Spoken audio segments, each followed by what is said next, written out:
I just came back from a large academic conference on regulation, which was a fascinating experience, and it also made me wonder, once again, why so few regulators and supervision agencies make use of the insights that current academia has to offer when it comes to regulation and supervision. My name is Aut Kastorp, and this is Supervision Strategy. In domains like food and healthcare, academic knowledge plays a crucial role in maintaining the quality of the services provided. In my experience, the regulators of those domains also seem to be quite open in incorporating academic knowledge into their own methods and supervision approach. But in other domains, such as capital market regulation, agencies seem to be a bit more resistant in adopting the latest insights, which is remarkable given the huge impact that such insights can have on your overall effectiveness and legitimacy as an agency. So why isn't academic insight getting through to everyday regulation practice? I personally blame academia, but I also blame regulation practitioners.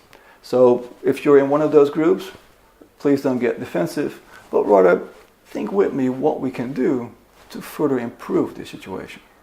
So let's start with academia. Now, academics tend to be quite far removed from everyday regulatory practice. So they may simply have a hard time making that transposition from their own academic insights to that practice. But they don't always seem so eager to do so anyway, because in a lot of academic circles, publishing theoretical insights has a higher status than making such a pragmatic transposition of insights into everyday practice. And also, focusing on regulation, meaning the system of rules and incentives, seems to have a higher status among academics and policymakers than focusing on regulatory practice or enforcement, supervision. And not all academics seem all that eager to systematically test their theories on everyday regulation practice. And to be fair, testing those theories is a lot of work.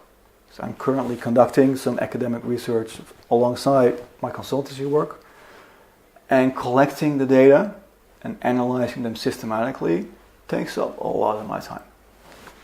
But the lack of application of academic insight into everyday regulatory practice, to be fair, is not only the fault of academia. I would say practitioners, regulators, are just as much to blame. Many regulators will tell you that they simply don't have the time to study how academic insight can be applied in their practice. So for instance, I remember when I first started working for the AFM in the Netherlands, this certainly was the attitude of many of my colleagues, and to be fair, I was one of them. But we did learn over the years to appreciate the value of applying academic insight.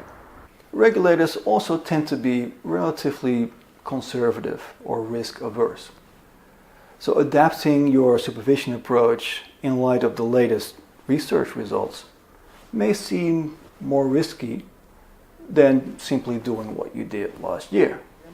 So how do we better bridge this gap between academia and regulatory practice? Now actually, a lot of people have thought long and hard on this very topic, so it's probably worth a more extensive and longer blog post all of its own. But here's just some of my personal thoughts on the matter.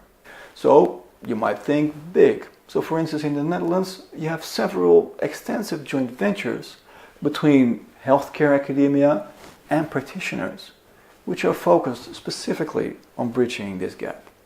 But rather thinking all that big, you might also think on a medium-sized scale.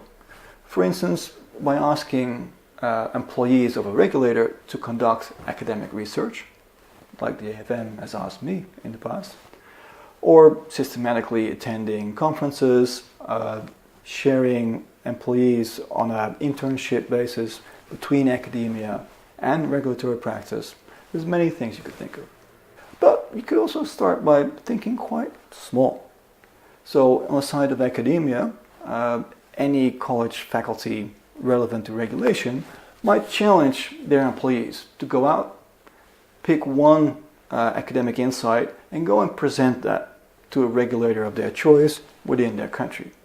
Just bring them something that's relevant to them. On the other hand, regulatory agencies can simply go out and ask academics what they think is the most crucial current academic insight relevant to their regulatory practice. So, when it comes to applying current academic knowledge to regulatory practice or supervision, what good practices have you seen that you'd recommend to all of us? Let us all know in the comment section, or let me know at supervisionstrategy.com. Until next time, thank you for watching and thank you for working on supervision.